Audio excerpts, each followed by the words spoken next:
acontece, dona? Tudo bem? Ah, não, tá tudo certo aqui. Fique tranquilo. Perigo eu bater em alguma coisa aqui atrás, mas está tudo certo. Que bom estar com vocês, queridos. Graças a Deus. Estarmos juntos para falarmos sobre família. Se tem uma coisa importante é pensarmos na família, e como o pastor Gerson já falou aqui, como nesses dias em que nós vemos a família ser atacada de todo lado, né?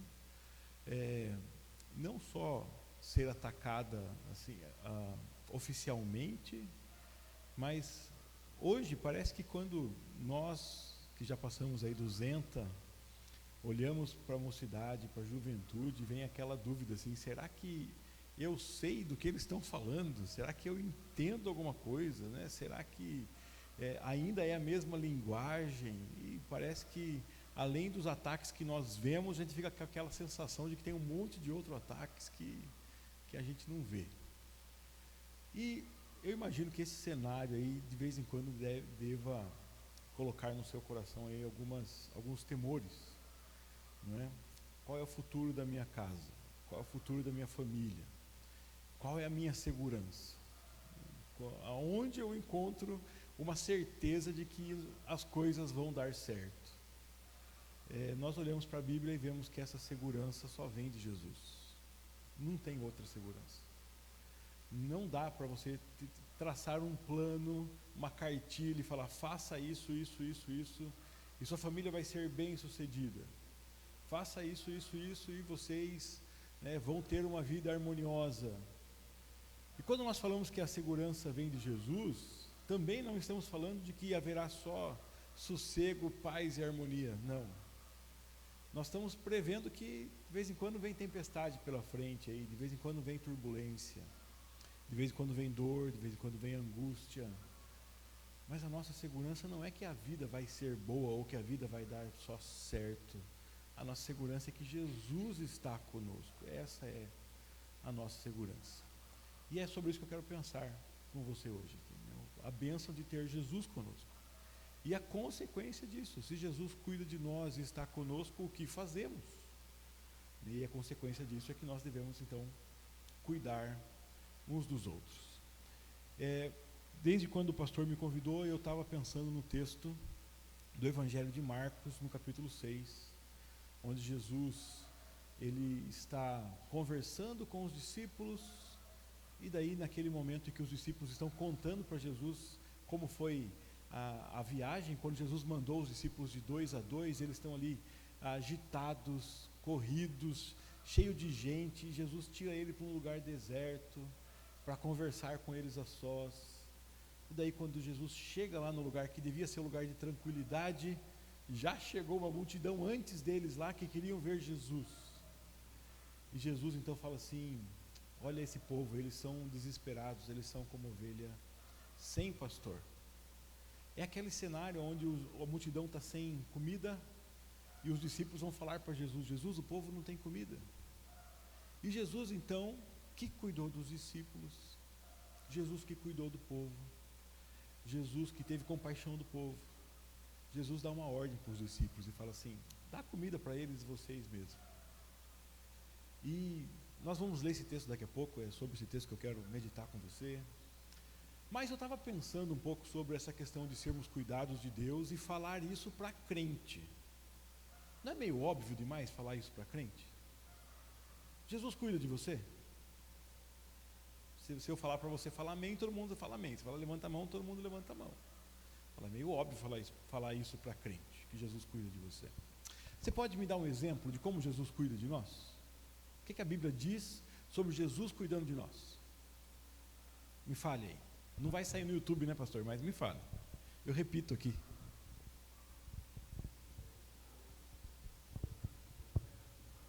Jesus prometeu que estaria conosco todos os dias até a consumação dos séculos. Tem mais algum exemplo da Bíblia que você lembra aí?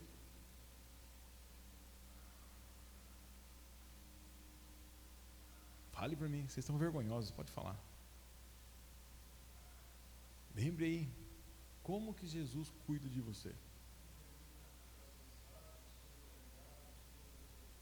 Olha, vinde a mim todos que estáis cansados, sobrecarregados, eu vos aliviarei.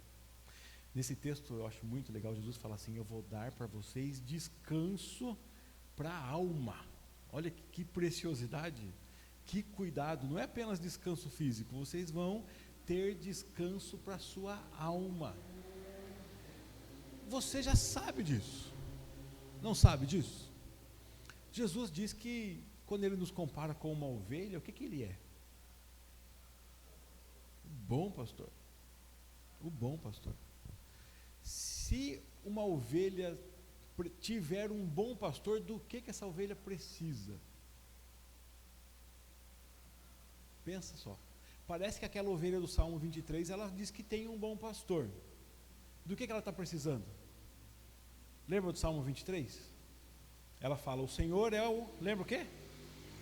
O Senhor é o... E se ela tem um bom pastor, ela precisa do que mais? Nada. Ela não precisa de nada. E quando eu gosto muito de pensar nesse texto e pensar o seguinte: o que aquela ovelha tem? Aquela ovelha desenhada para nós por Davi, né? O que aquela ovelha tem? O que você lembra de ovelha? Ovelha tem garras para se defender? Não. Não tem garras, não tem unhas boas para se defender. Não. É um animal muito ágil para correr dos predadores? Também não. Ela carrega, como o camelo carrega água, né, dentro, se tem um compartimento especial para carregar água por longas distâncias? Não. Carrega uma mochila com comida, um fardo de feno? Não. O que essa ovelha tem, gente? Nada. E como é que alguém que tem nada fala que não precisa de nada? Essa ovelha tem uma coisa: pastor. E porque ela tem um pastor, não precisa de nada. Mas e a hora que tiver fome? O meu pastor me leva nos pastos verdejantes. A hora que tiver sede, o meu pastor me leva às águas tranquilas, de descanso. E quando passar por perigo? Eu posso até andar pelo vale da sombra da morte, mas eu não tenho medo, porque o pastor está comigo. Ele cuida de mim.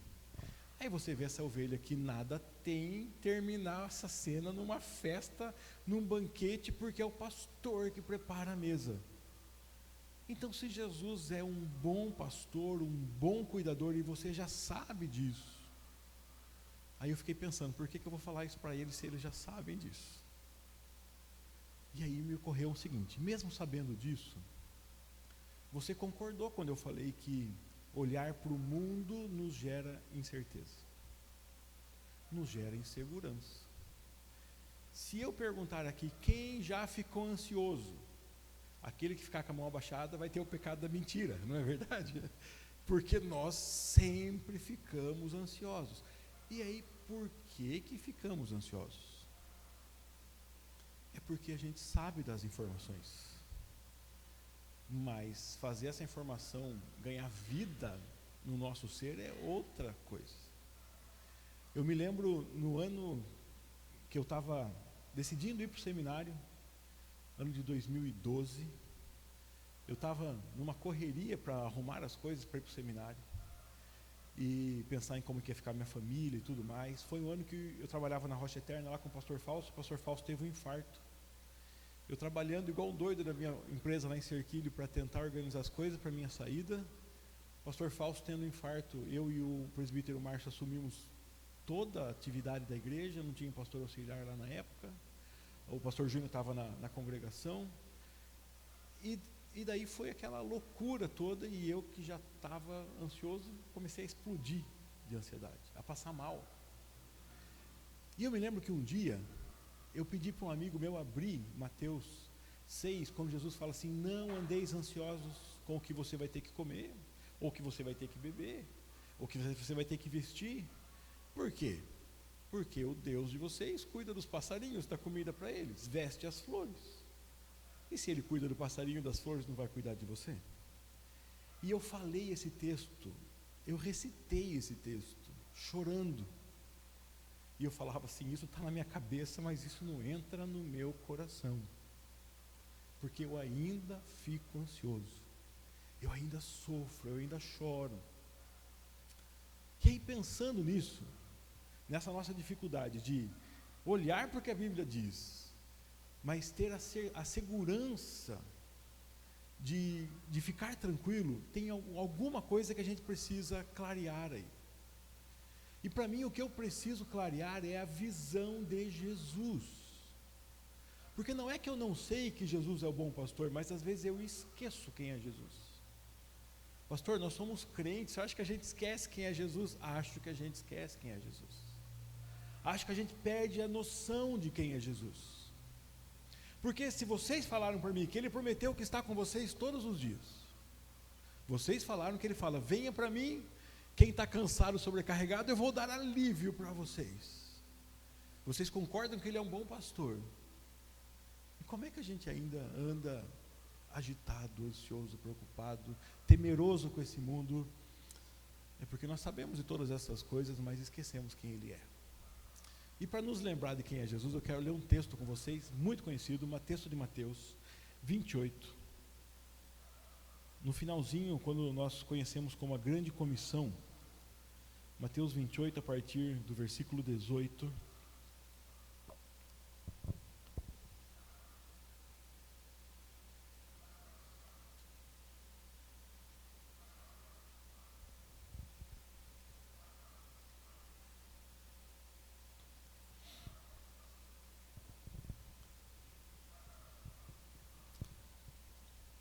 O texto diz assim: Jesus, aproximando-se, falou-lhes, dizendo: toda autoridade me foi dada no céu e na terra. Ide, portanto, fazei discípulos de todas as nações, batizando-os em nome do Pai, do Filho e do Espírito Santo, ensinando-os a guardar todas as coisas que eu vos tenho ordenado, e eis que estou convosco todos os dias até a consumação do século. Bom, eu queria que você pensasse um pouco do que esse texto fala. Qual é a notícia desse texto? E a gente às vezes vê um monte de informação junto e tem dificuldade de ter clareza. A notícia é essa. Qual é a notícia? Por exemplo, eu vim de Serquilho agora, e se eu te dar você chegar em casa, ligar a TV lá, o rádio e falar assim: olha, caiu a ponte sobre o rio Sorocaba na vicinal Serquilho Cesário Lange. Portanto, você que vai para Serquilho tem que ir via Castelo Branco. Aí alguém de longe fala: o que a TV falou? Você vai resumir a notícia e vai falar assim: caiu a ponte que vai para Serquilho, né? Essa é a notícia. Agora, olha para esse texto e me fala qual é a notícia.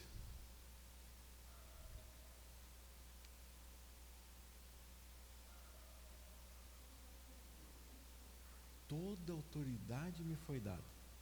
E eu estou pedindo para você fazer esse exercício, porque eu acho que nós que já somos cristãos há tempo, somos viciados a olhar para esse texto e falar: ide, ide, ide, ide, não é? O texto fala para você ir, mas a notícia do texto é outra. A notícia do texto é: Jesus recebeu um pouco de autoridade? Não, toda autoridade. Você tem noção do que é isso? Toda autoridade, onde? Onde que Ele manda? No céu e na terra. Só no céu e na terra. O que está fora disso? Nada. Ele manda em tudo. E eu acho que é isso que a gente se esquece, que Jesus tem toda autoridade. Às vezes eu recebo umas perguntas assim: pastor, nossa, o pessoal lá em casa está doente, será que é olho gordo? Aí eu tenho que voltar para a pessoa e falar assim: peraí, você é filho de quem? E esse seu pai tem que tipo de poder para proteger você? E que tipo de poder tem o olho gordo, a mandinga, a macumba, seja lá o que for? Porque parece que a gente esquece do poder de Deus e fica achando que porque agora vão fazer isso, agora vão fazer aquilo, agora... Eu entendo, queridos, que o mundo ao nosso redor nos afeta, entendo. Mas, ano que vem tem eleição para presidente, né, pastor? Quando tem eleição para presidente, os membros, eu não sei quem vai ser candidato, mas vamos pensar na última, né, Lula e Bolsonaro. Os membros que votam no Bolsonaro chegam assim e falam: pastor, eu sei que o senhor não pode pedir voto, mas o senhor devia falar que cristão não deve votar em alguém que faz isso e desenha o que o Lula faz. Aí chega um outro que vota no Lula e fala: pastor, eu não queria que o senhor pedisse voto, mas eu queria que o senhor falasse que cristão não pode votar em quem faz isso, e desenha o que o Bolsonaro faz. E fica aquela guerra assim, de um achando que o caminho da igreja, a salvação é essa, a salvação é aquela. E aí quando me falam, eu falo assim, queridos, nós vamos pregar o evangelho. Se o próximo presidente deixar a pregação do evangelho mais fácil, nós vamos pregar o evangelho. Se o próximo presidente deixar a pregação do evangelho mais difícil, sabe o que nós vamos fazer? Nós vamos pregar o evangelho. Se a gente for autorizado, a gente vai pregar o evangelho. Se formos proibidos, nós vamos pregar o evangelho. A nossa salvação não está aqui e não está ali. Não é esse poder aqui governamental que é o poder sobre as nossas vidas. O nosso rei tem poder sobre todas as coisas. E quando você entende que Jesus tem poder sobre todas as coisas, você não depende mais da ideia de uma pessoa, da aprovação de uma lei, da conduta de uma sociedade específica, de um grupo específico. Você não depende do que a sociedade diz que é certo ou errado. Porque quem cuida de você, quem garante você, não é a sociedade. Não são as leis do país que te dão segurança, é o seu Deus que te dá segurança. A gente tem a tendência de colocar as coisas, a segurança, a nossa fé, a nossa esperança em coisas que não são Deus. Outra discussão que já chegou em mim algumas vezes, né, quando o Senado, o Congresso vai fazer alguma votação sobre temas que são importantes para nós. Por exemplo, o STF ou o Congresso vai mexer na questão de legalização ou não de aborto, legalização ou não de drogas, e daí a nossa sociedade se levanta, se alvoroça, e aí eu frustro quem vem buscar meu apoio para esse alvoroço, porque eu falo assim, o quê? Me levantar para brigar pela lei? Está errado. Está errado por quê? Porque eu não dependo da lei, eu tenho que brigar pela causa. Se o Congresso vai ou não aprovar a lei, não é o nosso fim, queridos. Nós vamos continuar dizendo o que a Bíblia diz. Seja aprovado, seja reprovado. Seja autorizado, seja impedido, nós vamos continuar dizendo, porque a nossa autoridade não vem desse sistema. Se eu coloco a minha esperança lá, daí nós vamos ficar um dia chorando, porque, puxa vida, agora o Congresso proibiu de pregar o Evangelho. Não é essa lei que me rege. Agora está tudo perdido, agora todo mundo vai morrer, os bebês vão morrer porque autorizaram a lei. Não importa o que a lei diz, se ela diz que sim ou que não, o que a Bíblia diz? O que Jesus diz? Porque Ele é autoridade sobre a minha vida. E o dia que a sociedade deixar mais fácil pregar o Evangelho, tudo bem. O dia que deixar mais difícil, tudo bem também. O dia que as leis caminharem de acordo com o Evangelho, muito bom. O dia que as leis caminharem contra o Evangelho, está tudo certo, nós vamos continuar pregando o Evangelho. De quem é autoridade sobre nós? Agora pensa nisso para a minha família e para a sua família. Basta surgir uma moda nova, às vezes a gente já fica ansioso. Né? Eu tenho filho adolescente, muitos aqui estão passando, né, também têm filhos, parentes adolescentes, jovens, e aí passa por todas as fases da vida. E em todas as fases da vida vem coisa nova. Eu brinco com a minha filha, cada vez que ela faz aniversário, quando ela começou a fazer, acho que uns 8 anos, uma vez eu brinquei que eu estava desesperado, ansioso, e eu quase chorando. Ela falou, o que foi, pai? Eu falei, eu nunca fui pai de uma filha de 8 anos, só de 7, agora eu não sei como é que vai ser. E aí a gente vem brincando, e ela sempre fala assim, pai, não muda nada, não muda nada, e eu descubro que não é verdade, que muda tudo, a cada dia muda tudo, mas a minha segurança não é na minha experiência de pai, a minha segurança não está no que a sociedade diz que é certo ou que é errado, a minha segurança é que o dono da vida da minha filha tem poder sobre todas as coisas no céu e na terra, e nada foge ao poder dele, nada.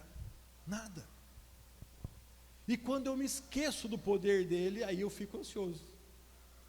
Aí é difícil lembrar do que Jesus falou no Sermão do Monte, né? Não fique preocupado. É difícil cumprir o que o apóstolo Paulo fala na carta aos Filipenses, no capítulo 4 lá. Não andeis ansiosos com coisa alguma. Nenhuma. Porque quando eu fico ansioso, eu esqueci quem é Deus.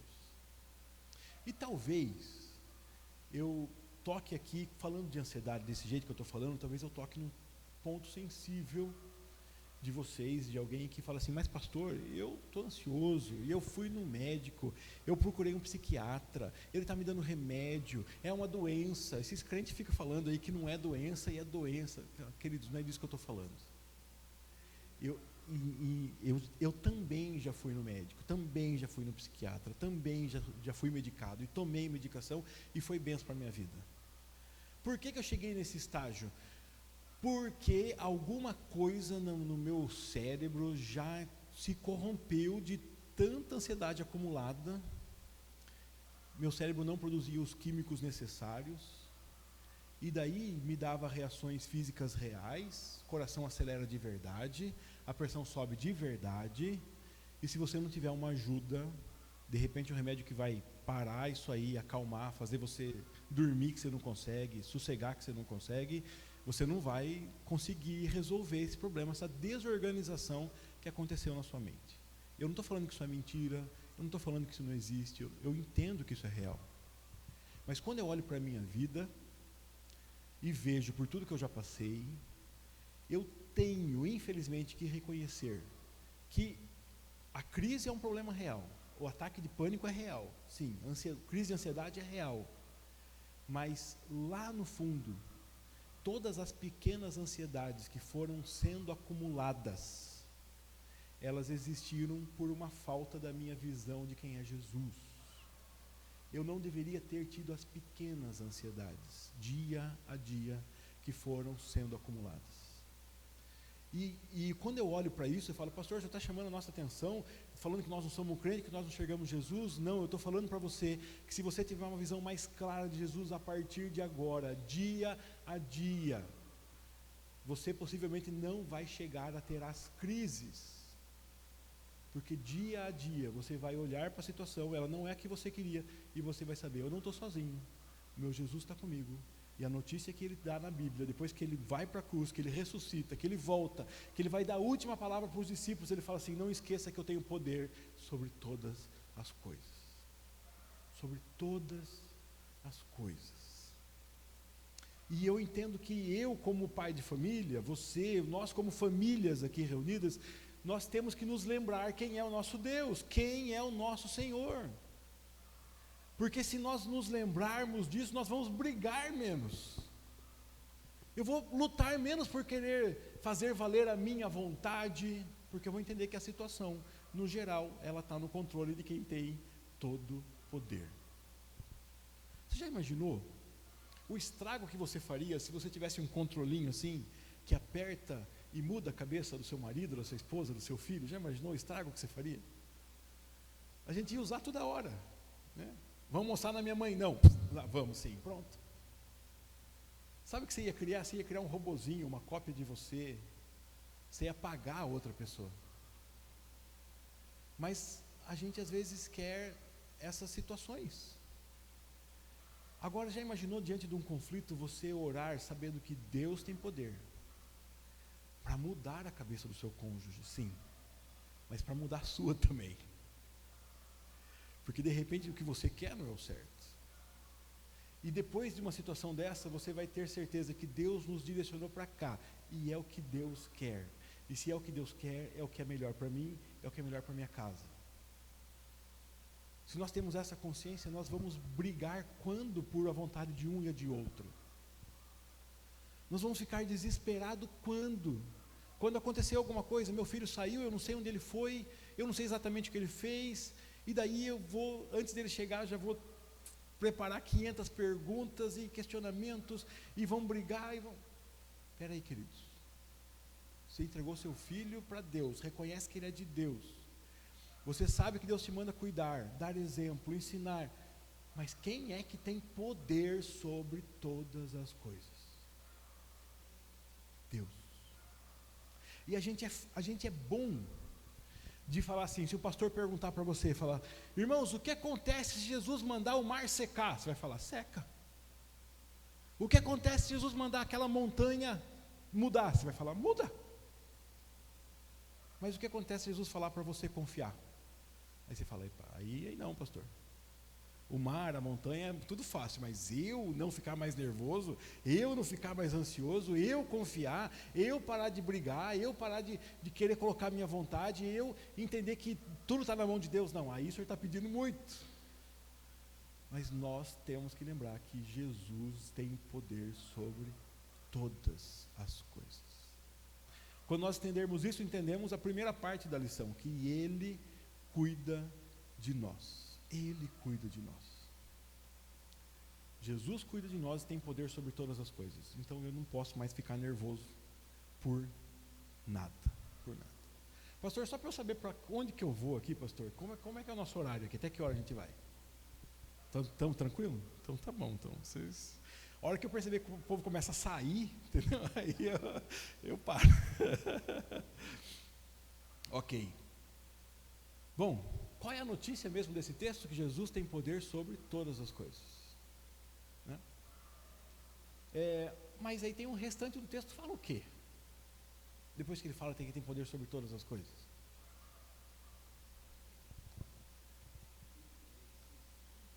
Ide, portanto, fazer discípulos. Então, a primeira notícia da ponte que eu te dei, a ponte caiu. Aí tinha a segunda. Para você ir para Cerquilho, vai pela Castelo Branco. Né? A primeira notícia, eu tenho poder sobre tudo.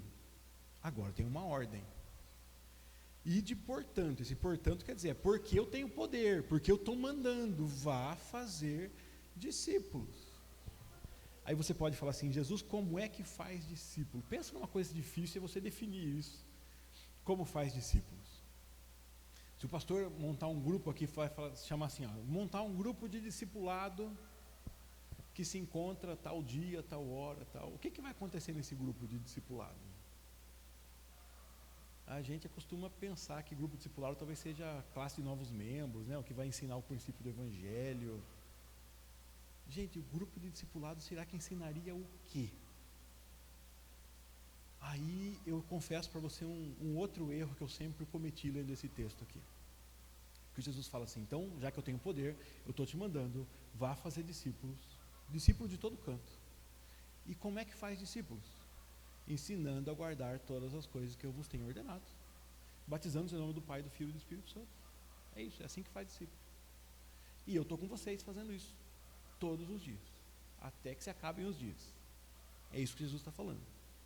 Eu estou falando que eu sempre cometi um erro nessa leitura, porque por mais que eu lesse, ensinando a guardar todas as coisas, na minha cabeça, o que fala lá dentro é o seguinte, ensinando todas as coisas que Jesus ensinou. Então, para minha leitura rasa é assim, como é que eu faço discípulo? Eu tenho que ensinar para você tudo que Jesus ensinou. Então, o meu discipulado vira uma sequência de aulas que eu tenho que te passar conteúdo. Tudo que Jesus ensinou. Aí vamos lá, Jesus falou o que sobre amor? Jesus falou isso. Jesus falou o que sobre perdão? Jesus falou isso.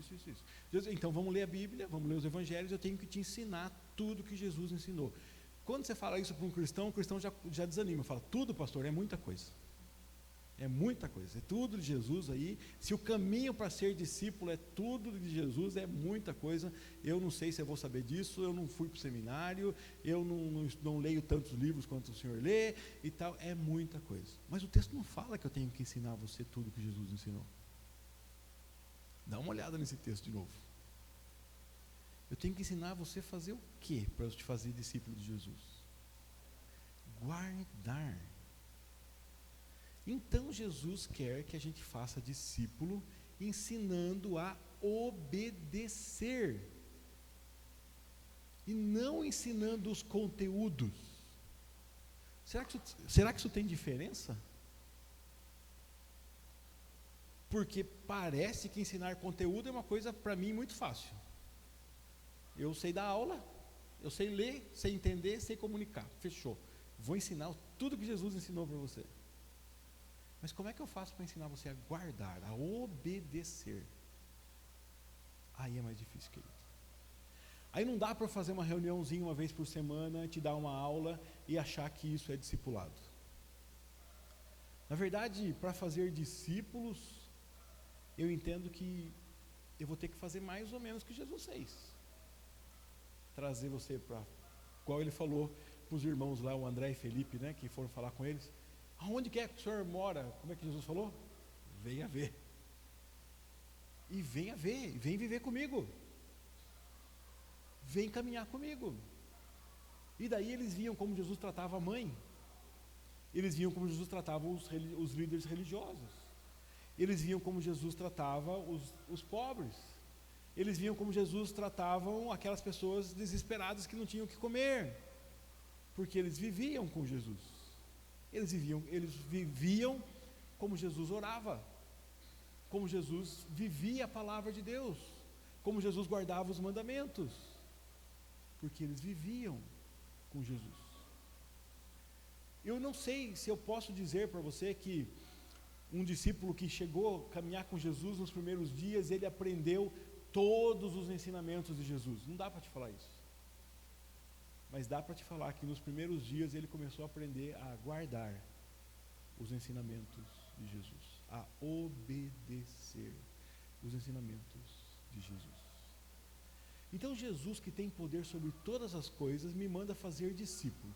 E para fazer discípulo eu tenho que ensinar outra pessoa a obedecer Jesus. Não dá para fazer isso numa aula. Aonde que eu vou fazer isso? Como que eu vou fazer discípulo? Aonde que eu... Me ajuda a resolver esse problema então? Porque nós temos agenda hoje para isso, para conviver juntos? Não tem. Eu ouço as histórias dos pastores da antiguidade que andavam de carroça e faziam 200 visitas. Porque ele chegava numa casa, tinha gente lá para ele visitar. Chegava na outra casa, tinha gente lá. Chegava na outra casa, ele dava um grito ao redor da casa, o pessoal estava trabalhando na lavoura ao redor ali, vinha, ele visitava, e ele visitava. Hoje chega uma família visitar a igreja, o pastor fala assim, eu queria conversar com vocês, marcar uma visita. Ele fala, pastor, segunda-feira a gente tem aula de inglês, terça-feira minha filha no balé, quarta-feira é natação das crianças, quinta-feira a gente vai não sei o quê, e talvez na semana que vem, na sexta-feira. Você não tem agenda. Como é que você vai discipular alguém sem agenda? Sem tempo de convívio? Bom, você não tem agenda, eu também não tenho.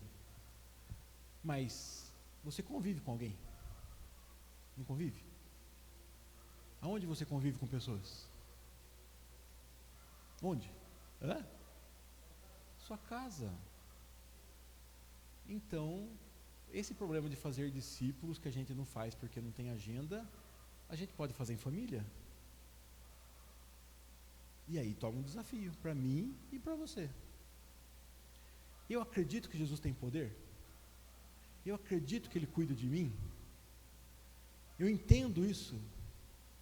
Eu acredito que Ele me mandou ensinar outras pessoas a obedecê-lo. Então, ou eu vou ficar reclamando que eu não consigo fazer isso porque ninguém tem agenda, eu não consigo fazer isso porque eu não conheço o suficiente, porque eu não tenho o suficiente, ou eu vou obedecer aonde Jesus me colocou com as pessoas que Ele colocou na minha vida. Porque Ele colocou você na sua família, colocou você no seu trabalho, colocou você na sua vizinhança, colocou você no seu contexto que não me colocou. E Ele falou que Ele manda em todas as coisas, e dá uma ordem para você. Vai cuidar de pessoas, ensinando essas pessoas a me obedecer. É assim que você cuida de pessoas. Você pode cuidar de alguém que caiu e está machucado? Pode. Amanhã ele não precisa de cuidado mais. E talvez um dia ele se lembre que você cuidou dele ou não, aquilo não vai fazer tanta diferença na vida dele no futuro. Mas quando você ensina alguém a obedecer Jesus, isso muda a vida das pessoas. E não adianta eu achar que Deus me manda fazer missão lá na China, se eu não faço aqui onde eu estou. Esse ID aqui, eu já vi muitas vezes em conferências missionárias a ideia de que nós temos que fazer missão, e fazer missão é ir lá. Mas daí eu penso assim, eu estou aqui, por exemplo, eu moro em Cesário Lange, você vai no mercado, e você encontra lá 200 pessoas no seu trajeto que não conhecem Jesus. Mas você acha que fazer missão é falar só na África. E aqui deixou de ser. E daí a gente, pior, chega em casa e as pessoas não aprendem conosco a obedecer a Jesus. E a gente acha que missão é na África. Fazer discípulos em casa deixou de ser. Missão deixou de ser para mim e para você, porque a gente está lendo a Bíblia errado, porque para Jesus é. E é onde Ele colocou. Então, o que eu preciso que você guarde hoje, dessa palestra aqui?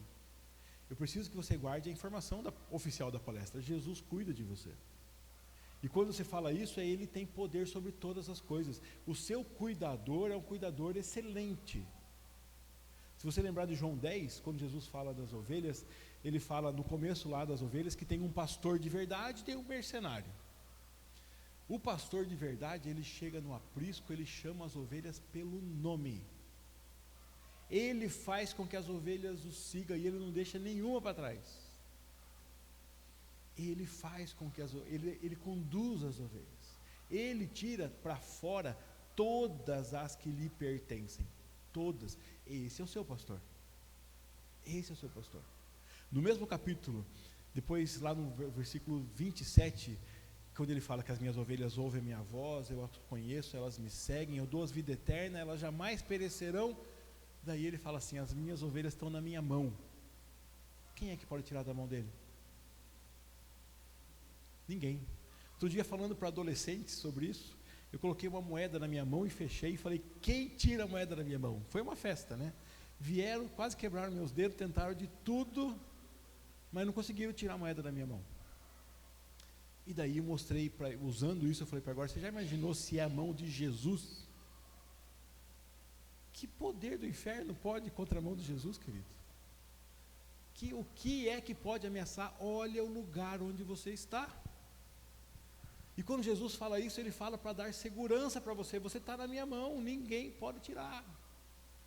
Já seria o suficiente, mas Jesus deixa a situação mais complicada ainda. Ele fala: olha, eu e o Pai somos um, e da mão do Pai quem é que pode tirar? Você tem que entender que você está nas mãos de Jesus, e isso tem que trazer segurança para você. Mas você tem que entender que esse Jesus poderoso quer que você ensine outras pessoas que elas também estão nas mãos dele, e que Ele é a segurança, e para isso elas têm que aprender a obedecê-lo. Jesus diz: aquele que me ama é aquele que me obedece. E você tem que ensinar pessoas a obedecer Jesus. É isso que Deus quer que você faça, porque Jesus tem poder. E eu e você não temos desculpa para não fazer isso, porque Ele nos colocou em lugares onde nós devemos fazer isso. Agora, já que você já entendeu tudo desse texto aí, e eu falei para você que nós íamos pensar na história de Marcos 6, então eu sei que muito rapidamente, não vou tomar muito do seu tempo mais, mas eu quero que você dê uma olhada comigo na história de Marcos 6.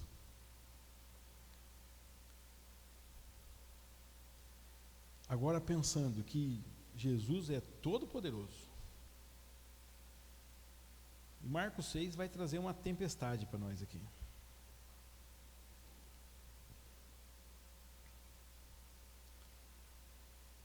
A partir do versículo 30, nós temos a multiplicação dos peixes, é a partir daí que eu quero ler com você. Só para você entender, dá uma olhada na sua Bíblia aí no versículo 7. Está vendo a instrução para os 12? Tem um subtítulo aí. É aí que Jesus manda os discípulos de 2 em 2 para pregar o Evangelho. No 30 eles estão voltando e contando para Jesus como foi. Diz assim: voltaram os apóstolos à presença de Jesus e lhe relataram tudo quanto haviam feito e ensinado. E ele lhes disse: vinde repousar um pouco à parte no lugar deserto, porque eles não tinham tempo nem para comer, visto serem numerosos os que iam e vinham. Então foram sós no barco para um lugar solitário. Muitos, porém, os viram partir e, reconhecendo-os, correram para lá a pé de todas as cidades e chegaram antes deles. Ao desembarcar, viu Jesus uma grande multidão e compadeceu-se deles, porque eram como ovelhas que não têm pastor. E passou a ensinar-lhes muitas coisas. Em declinando a tarde, vieram os discípulos a Jesus e lhe disseram: é deserto esse lugar e já avançada a hora. Despede-os para que, passando pelos campos ao redor e pelas aldeias, comprem para si o que comer. Porém ele lhes respondeu: dai-lhes vós mesmos de comer. disseram-lhe: iremos comprar 200 denários de pão para lhes dar de comer? E ele lhes disse: quantos pães tendes? E de ver. E sabendo-o, eles responderam: 5 pães e 2 peixes. Então Jesus lhes ordenou que todos se assentassem em grupos sobre a relva verde, e o fizeram repartindo-se em grupos de 100 e 100, de 50 e 50. Tomando ele os 5 pães e os 2 peixes, erguendo ao céu, os abençoou, e partindo os pães, deu-os aos discípulos para que os distribuíssem por todos, e repartiu também os 2 peixes. Todos comeram e se fartaram, e ainda recolheram 12 cestos cheios de pedaços de pão e de peixe. Os que comeram dos pães eram 5.000 homens. Logo a seguir, compeliu Jesus os seus discípulos a embarcar e passar adiante dele para o outro lado, a Betsaida, enquanto ele despedia a multidão. E tendo-os despedido, subiu ao monte para orar. Ao cair da tarde, estava o barco no meio do mar e ele sozinho em terra. E vendo-os em dificuldade a remar, porque o vento lhes era contrário, por volta da 4ª vigília da noite, veio ter com eles andando sobre o mar, e queria tomar-lhes a dianteira. Eles, porém, vendo-o andar sobre o mar, pensaram tratar-se de um fantasma e gritaram, pois todos ficaram aterrados à vista dele. Mas logo lhes falou e disse: tende bom ânimo, sou eu, não temais. E subiu para o barco para estar com eles, e o vento cessou. E ficaram entre si atônitos, porque não haviam compreendido o milagre dos pães, antes o seu coração estava endurecido. Essa história, como eu falei para você no começo, é a história de que Jesus vai com os discípulos para um lugar tranquilo, só que quando chega lá, o que tem? Uma multidão. E quando Jesus vê a multidão, Jesus tem compaixão deles. Você lembra por quê? Eles eram como ovelhas. Que tipo de ovelha? Que não tem pastor. Se você lembrar de tudo que a gente falou daquela ovelha do Salmo 23, ela tinha toda a segurança porque ela só tinha uma coisa: o pastor. E se a ovelha só não tem pastor, agora o que ela tem? Agora nada, nada, nada. Quem cuida dela? Ninguém. Quem a socorre? Ninguém. Quem garante o futuro dela? Ninguém. Ovelha sem pastor não é com os dias contados, com os segundos contados. Não há esperança para a ovelha sem pastor. Jesus vê aquela multidão daquele jeito. E ele, que estava cuidando dos discípulos, começa a cuidar da multidão, ensinando todas as coisas. Os discípulos então têm uma preocupação. Eles falam: Jesus, já é tarde, o sol já vai se pôr. Esse povo aqui, o texto nos dá um número de 5.000 homens. Se você imaginar que homem aqui é só homem mesmo, e fora as mulheres e crianças, você vai multiplicar esse número. Mas se você achar que 5.000 já está somando todo mundo, mesmo assim, gente, é uma grande multidão. 5.000 pessoas. Se nós fizermos um culto para 5.000 pessoas, você vai pensar: onde eu vou reunir esse povo? Cabe no estádio? Não cabe? Qual vai ser o sistema de som? Como é que vai ser? Porque é muita gente para falar para 5.000 pessoas. Aí tem lá esse povo e ninguém tem comida. E os discípulos falam: Jesus, faz o que mesmo? Você lembra o que os discípulos falam para Jesus? Manda o povo embora. Despede o povo. Manda o povo embora, Jesus. Vai ser um problema. Eles vão começar a cair de fome aqui e nós não temos como resolver esse problema. E o que Jesus fala para os discípulos? Cuide deles vocês mesmos. Dê comida para eles. E os discípulos falam assim: Jesus, nós vamos gastar quanto de dinheiro para dar comida para esse povo aí? Como é que nós vamos resolver esse problema? Aí Jesus fala uma coisa muito interessante, fala assim: o que vocês têm? E o que os discípulos têm é nada, gente. É nada. O que eu tenho? Tem aqui 5 pão, 2 peixinhos. O que vai fazer isso aqui? O que eu tenho é nada. E quando eu penso nessa missão de anunciar o Evangelho, pregar para as pessoas quem é Jesus, ensinar a obedecer todas as coisas que Jesus tem nos ensinado, tem ordenado, quando eu falo sobre isso, geralmente eu recebo das pessoas essa resposta: eu não tenho o que é necessário.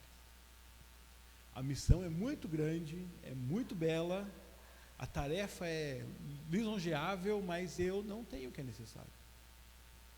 E daí eu vejo Jesus aqui fazer mais ou menos o que eu gosto muito de ver quando Deus faz com Moisés. Eu estou saindo da câmera aqui, pastor, deixa eu voltar aqui. Você lembra da história de Moisés, que ele vai tirar o povo do Egito? Deus fala assim: Moisés, vai lá e tira o povo do Egito. Moisés fala para Deus: eu vou? Não, não vou, Deus. Eu não sei, eu não consigo, não dou conta, não sei falar, não vou. Quando você vê filmes e desenhos sobre isso, o tom de Deus vai crescendo. Vai, Moisés, vai, até que tem um desenho que Deus dá um grito que o negócio venta assim: não te mandei, vai agora. E Moisés fala: Deus, mas eu não tenho nada para fazer isso, para falar com o faraó. E parece ironia, Deus fala assim: o que você tem então? Acho que Moisés, para ser, fala assim, para provar que eu não tenho nada, falou: só tem um pedaço de pau na mão aqui, ó, mais nada. Então tá, é um pedaço de pau que você tem? Tá bom, é com isso aí que nós vamos fazer. De repente o cajado de Moisés vira serpente. De repente sinais são feitos. Aí de repente você está vendo um filmezinho lá, você fala: olha, aquele pedaço de pau encostou na água do Nilo, ficou sangue. Olha, aquele pedaço de pau abriu, tocou no mar, abriu o mar. Olha, aquele pedaço de pau feriu a rocha, tirou a água da rocha. Era só um pedaço de pau. Me dá o que você tem. Eu vou usar o que você tem. E para mim Jesus está fazendo isso com os discípulos aqui. Jesus, são 5.000 homens, a tarefa é muito grande, a necessidade é muito grande, eu só tenho 5 pães e 2 peixinhos, Jesus. Me dá o que você tem. Só preciso do que você tem. E você vai aprender que sou eu que faço. Você vai aprender a confiar em mim. Você vai aprender que toda autoridade me foi dada no céu e na terra. Só entrega esse pouco que você tem. Mas a gente acha que não, Jesus, eu não tenho pós-graduação, Jesus, eu não tenho PhD, Jesus, eu não tenho. Me dá o que você tem. Quando eu penso nessa missão de levar o evangelho, fazer discípulos, aí eu imagino assim: o que é que nos impede de fazer isso? É justamente porque a gente acha que não dá conta e que não tem o que é necessário. Aí eu penso, por exemplo, na igreja primitiva em Atos. Você vê lá Pedro pregando o evangelho, o Espírito Santo desce, vem um Pentecoste ali, o Espírito Santo desce sobre eles naquele dia, e as pessoas acham que aquelas pessoas estão bêbadas, e Pedro vai explicar que não é, que aquilo é poder de Deus. O que acontece? 3.000 pessoas se convertem. Você lê mais um pouco, o número vai para 5.000 pessoas. Daí você vê no final do capítulo 2 ali falando assim: esse povo perseverava unânime no templo, se reunindo de casa em casa, perseverando na oração, na doutrina dos apóstolos, na comunhão, se reunindo de casa em casa. Quantos mil homens mesmo? 5.000 pessoas que aceitaram Jesus. Qual era o tamanho das casas daquele povo que seguia Jesus Cristo? Às vezes a gente acha que eles são o dono dos palácios, que cabia 1.000 pessoas em cada casa, tinha 5 casas lá. Não, casinhas pequenas. Todos, lembra dos filmes que você viu, aquele povo simples. Quantas pessoas cabem numa casa dessa, gente? Vai caber 10 para partir o pão. Vamos ser generosos aí. Para 5.000 pessoas, quanta casa precisa? Epa, nós estamos falando de 500 casas. Não, vamos colocar mais gente na casa, 200 casas, tá bom. 200 casas. Fazendo o que lá de casa em casa? Partindo pão, perseverando na doutrina dos apóstolos, na comunhão e nas orações. Quantos apóstolos tinham para ensinar eles? Nesse dia 11, Judas tinha morrido. 11 apóstolos e 500 casas. Você já imaginou que algumas pessoas que estavam lá liderando essas reuniões, a única pregação cristã que ele ouviu na vida foi a pregação de Pedro? E eles estavam lá, colocando o pouco que tinham ao serviço do reino, fazendo discípulos, ensinando a guardar, a obedecer as palavras de Jesus. Como é que eu olho para essa situação e falo assim: não, eu não sei fazer, eu não tenho o que é necessário? Diante de pessoas com muito menos que eu e você, fazendo o que Jesus mandou fazer. Jesus nos manda cuidar uns dos outros. E ele não quer desculpas. A pergunta dele: o que é que você tem? Me dá o que você tem e eu vou fazer com o que você tem. E nós vemos que os discípulos relutam, não resolvem. E Jesus fala: então eu vou ensinar vocês, eu vou resolver. Jesus vai, dá graça, multiplica, serve a multidão. E aí, se já estava tarde, quando os discípulos falaram para Jesus: ó, já é tarde, eu imagino que quando eles recolheram as sobras, já devia estar anoitecendo. E Jesus dá uma ordem estranha para esses discípulos agora. Olha comigo quando termina o texto da multiplicação, versículo 45. Tem uma palavra que a gente usa pouco. Logo a seguir, compeliu. Bom, o que significa compelir alguém a fazer alguma coisa? Se você faz algo que você foi compelido a fazer, significa que você foi obrigado a fazer, né? Você foi obrigado. Mas você só diz que alguém foi obrigado quando da primeira vez a pessoa recusou. Se eu falo assim: olha, vamos fechar a igreja e vamos embora, e você sai, eu não vou falar que você foi obrigado a sair. Mas se você fala: não vou, eu tenho que chamar os diáconos atrás de mim aqui e falar: você vai. Depois de uma negativa sua e de uma insistência, você vai falar: ó, isso aí eu saí porque eu fui compelido a sair, fui obrigado a sair, senão eu não saí. Agora pensa nessa situação para os discípulos. Jesus fala assim, o texto fala aqui para nós, né? Marcos fala: Jesus compeliu os discípulos a pegar no barco e atravessar. Eu fico imaginando, para Jesus ter que compelir, Jesus falou uma vez e esse pessoal falou: Jesus, nós não vamos não. Porque ó, você lembra que já estava tarde quando eles estavam com fome? Depois, quanto tempo levou? O Senhor mandou 5.000 pessoas se dividir, sentar, multiplicar, esperar a gente servir, recolher. Agora não é hora de atravessar mar não, Jesus. E esses homens eram pescadores. Talvez um deles tenha falado para Jesus: o Senhor conhece de muita coisa, Jesus, mas do mar a gente conhece, não é hora para fazer isso. O tempo não está bom hoje para fazer isso. Jesus fala: vão e vão agora. Jesus os obrigou. E daí nós temos a cena que nós vemos nos outros evangelhos. Jesus está lá sozinho orando, o vento está virado contra eles, e Jesus vem andando por sobre as águas. O texto que em outros evangelhos nos falam que Pedro foi lá andar sobre as águas com Jesus. Se é o Senhor mesmo, deixa eu ir. Mas Marcos não fala nada disso. Marcos termina esse relato com uma história muito esquisita. Isso aconteceu por quê? Olha o último versículo que nós lemos, versículo 52. Porque não haviam compreendido o milagre dos pães. Mas o que tem a ver uma coisa com outra, meu irmão Marcos? Conta para nós aí. E além de não ter entendido os milagres dos pães, olha o que o coração dele estava no finalzinho: endurecido. Jesus tem poder sobre todas as coisas. Jesus nos manda cuidar uns dos outros. E quando nós não cuidamos porque temos um coração endurecido, Jesus nos ensina a cuidar. Eu imagino Jesus falando assim, sozinho assim, né? Falar: tá bom, vocês não querem dar comida para esse povo? Tá bom, vocês querem que eu mande eles embora? São ovelhas sem pastor, não tem para quem pedir socorro, e você quer que eu abandone? Tá, espera aí.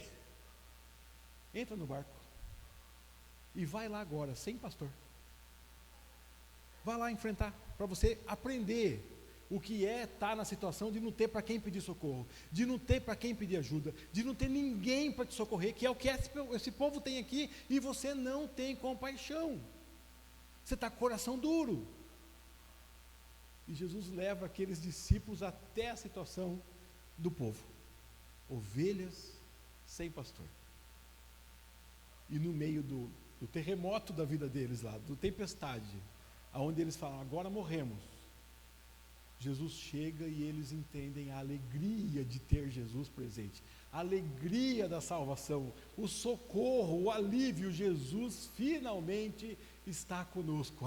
Passou todas as coisas, o mar acalmou, a tempestade acalmou, o vento parou, agora Jesus está conosco, agora o nosso pastor voltou.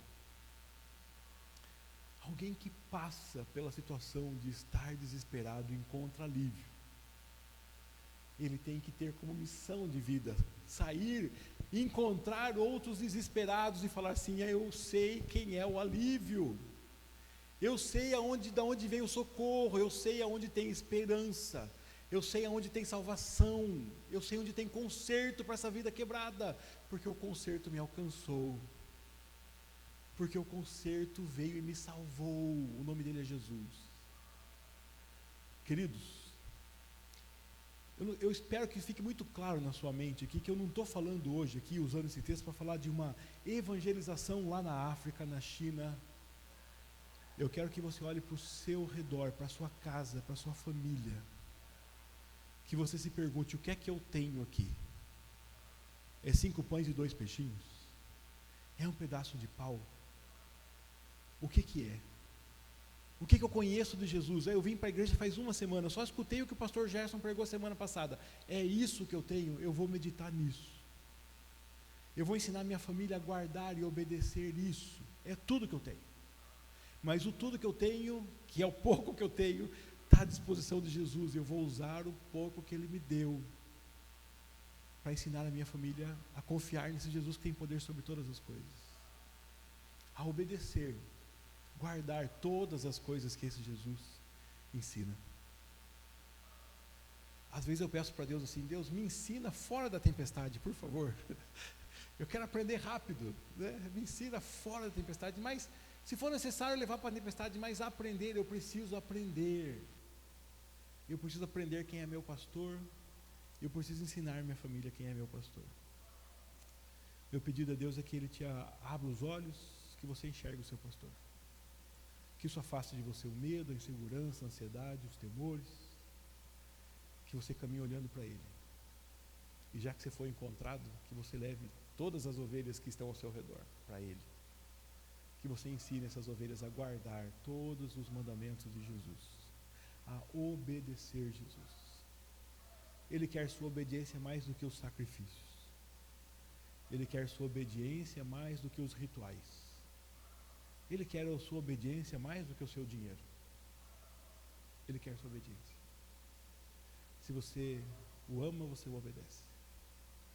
Que Deus use a sua vida. Eu quero orar por você, para Deus usar a sua vida. Se você puder, curve sua cabeça, feche seus olhos e me acompanhe nessa oração. Pai querido, obrigado pela palavra do Senhor que fala conosco.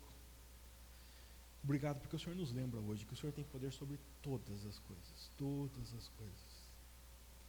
Nos ajude a trazer isso à memória, Pai, e a rendermos as nossas vidas diante de Ti, porque o Senhor tem poder sobre nós, não apenas sobre as montanhas, o mar, as estrelas, mas sobre nós.